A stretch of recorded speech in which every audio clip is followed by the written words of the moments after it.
Roc Hatfield, best-selling author, producer, and innovator, reads his new groundbreaking novel, Superlight. The author blends myths and ideas from the Ancient Astronaut Theory and the Hebrew Bible to tell a story that will open the mind to new possibilities and distant worlds, all under the creation of the One. This is Superlight.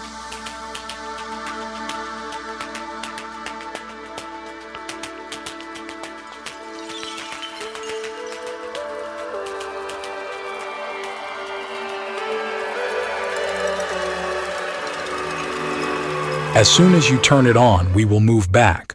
For us, you will only be gone a few minutes. Few minutes, Brad quizzes. To us, it will be a few minutes. To you, a few hours. Time travel. Go figure, Steven says.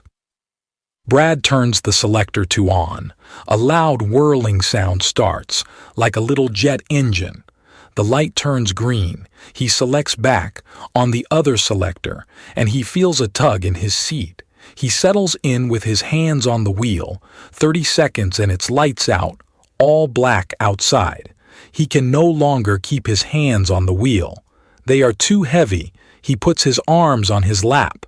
The gravity is quickly increasing and it's hard to breathe, like a huge weight on your chest.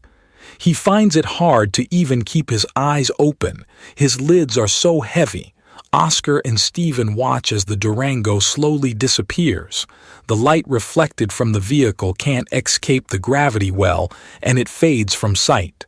Hopefully they will see it reappear in a few minutes. John West and his GO team are nearing Fort Stiggs on the northeast coast of Antarctica. Luckily, it is light snow over the airport. Winter storms are frequent. The team has arrived. John and his team board a Navy Seawolf helicopter waiting for them at the AIR field. All right, gentlemen, secure for landing. Your next ride is waiting for you on the ground. It's been our pleasure flying with you. Good luck, Godspeed. The pilot pulls the big Boeing 787 up near the waiting helicopter. West and his team grab their gear and exit. The plane, they are shocked when they feel the cold D. It was 88 degrees in Arkansas when they left last night. Now it's 31 below zero. The group sees the helo. The pilot is waving them to board. They all pile their gear into the cargo hold of the helicopter and climb up and settle into seats. It's warm again inside. They put on headsets and can talk over the super loud jet chopper engines. Holy shit, it's cold down here, West says. No. This is a balmy 31 below. It will drop down to minus 55. That's cold, Major West. We're headed over to Arius Radio Telescope? The helo pilot asks. Yes, it should be close right. 5 minutes up on the side of a mountain. They have a big-ass radio dish up there. Hang on, here we go, the pilot says. Barbara got a few hours sleep and has arrived at the Situation Room. Early, any changes overnight. The captain asks. Major West is on point and will arrive at the radio telescope in moments. One officer briefs. Where is the visitor? Barbara asks. It's near the orbit of Neptune and has slowed down by 50%. Would you like to see what it looks like now? Ask another officer. Absolutely. Barbara says. The officer puts the telescope up on the screen. A large vessel, looking like a barge. Very square and long, like a fence post. Shiny metallic. There are windows and large dish-shaped features, presumably communication dishes. Barbara is quiet, studying it. Has it changed course? Very slightly. It may be headed to our moon, the officer offers. Oh boy, Barbara says. That's not good. Major West and his team are landing near the big telescope. Surprisingly, there is a man near a small building. He is waving them over. The GO team grabs all the gear and walks over to where the man is standing. Hey, good to see you guys. I thought you were coming next week. I am here alone until the new crew gets here. My name is Bill Darden. I am the chief on station until the next crew comes. Come on up. You can bring in all the supplies. Major West plays along and follows the guy inside. the building looks like a bunch of steel containers bolted together, like the containers that are used to ship goods overseas. As they knock off the snow, Major West says, "Okay, we are not the supply guys. We are with U.S. Space Force and we are here to commandeer your telescope. This is the only facility that meets our needs in this part of the world, and you will be doing a favor to your nation if you agree to help us. If not, you will be restrained. It is imperative that no one finds out we are here. Understand?" "Yes," the chief says. "I will be happy to assist you.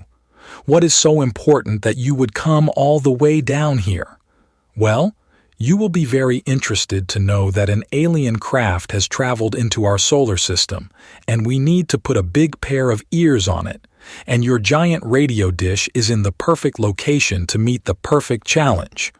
Believe me, Mr. Darden otherwise. We would never have come to you like this, but this is a national security priority," Major West concludes. "I must say I am intrigued. I'm at your service. Do you have some coordinates I can use?" "Ask Darden.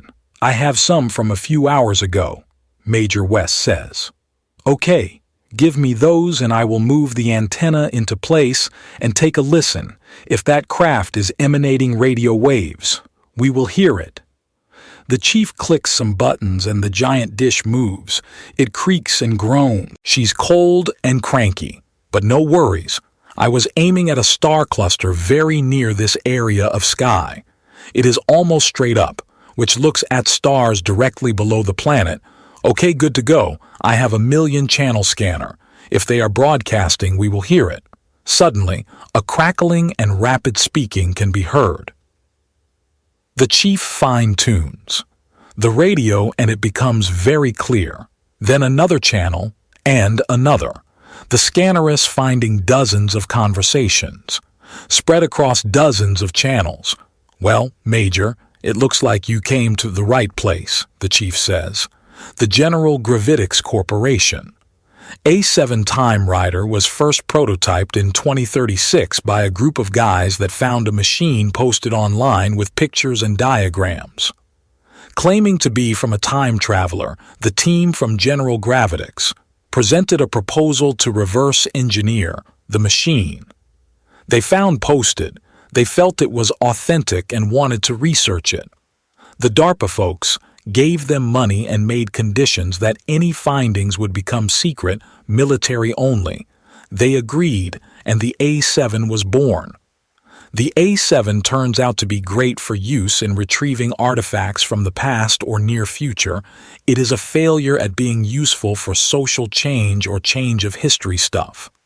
The time traveler doesn't move back and forth in his own timeline, so he can't change anything in his own past or future. But he can grab stuff, and that's what Brad is going to do. The machine in the Durango has been running for an hour and 23 minutes when it clicks off. The windows fill with bright sunny light. Brad is exhausted. He feels like he is a cloud, light and fluffy. The extra 600 pounds he was carrying is gone. As miserable as that was, the feeling of lightness is remarkable. Brad sets the selectors back to idle. He starts up the Durango and heads to the Advanced Photonics campus. Brad turns on the radio, and a DJ is talking. "Good morning, Boston. 10:40 a.m., partly cloudy, a beautiful June 14th. The weather is going to be good for taking care of business. No sign of rain on the radar." For the next couple of days, Brad turns off the radio. "Wow," he thinks to himself. "I am 14 days in the past," he smiles. Major West is on a video call with Captain Carpenter. "Major, is it cold down there?" the captain asks. 31 below, Captain, and we're told that it is very warm for this time of year," the major says. "We have some alarming news. Turns out that the inbound is emitting dozens of low-powered radio channels with chatter." "Oh my God," the captain says. "Yes, hold for a second. Let me see if I can let you hear it." Major West puts the phone closer to the speaker. So Barbara can hear, wow, Farsi or Arabic. Something like that. Johnson, isn't there an Arab guy on the flight line? Yes, Raoul Farid. I think he speaks Arabic. Ask him to come down, the captain says.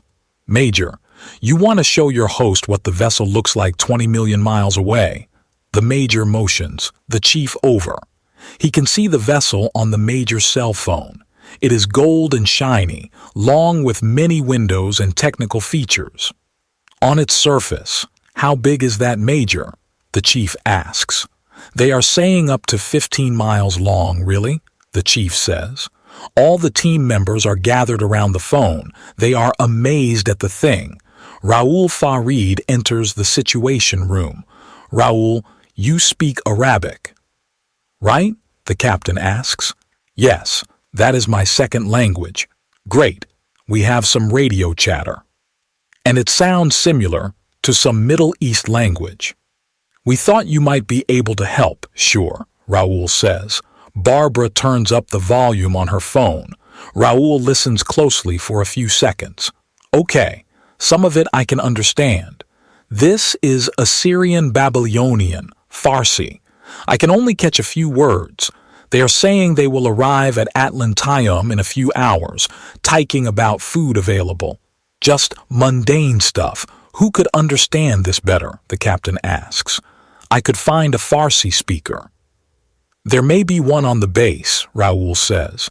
Good morning to our viewers here in the United States and around the world. This is News Now. I'm Richard Jensen. Just when we thought the world couldn't be more on edge, there's this. A private Chinese company that is exploring the moon for potential mining opportunities. Near the moon's south pole, picked up these images from a camera that faces out to space. The camera is used in docking of supply shuttles. Something shiny and large is approaching from below the moon. With me now is astrophysicist Anatoly Benetti with the Lunar Research Institute here in Washington. Thanks for joining us, Mr. Benetti. It's my pleasure, Mr. Benetti says with a thick Melanian accent. So, what are we to make of these images? I think it is a spacecraft. Clearly a craft. It is large and of unknown origin. We have seen large craft in orbit. Over the moon before, all hush-hush, but no more hush-hush. Everyone can see this one. I think our question of, are we alone in the universe, has been answered with a resounding no.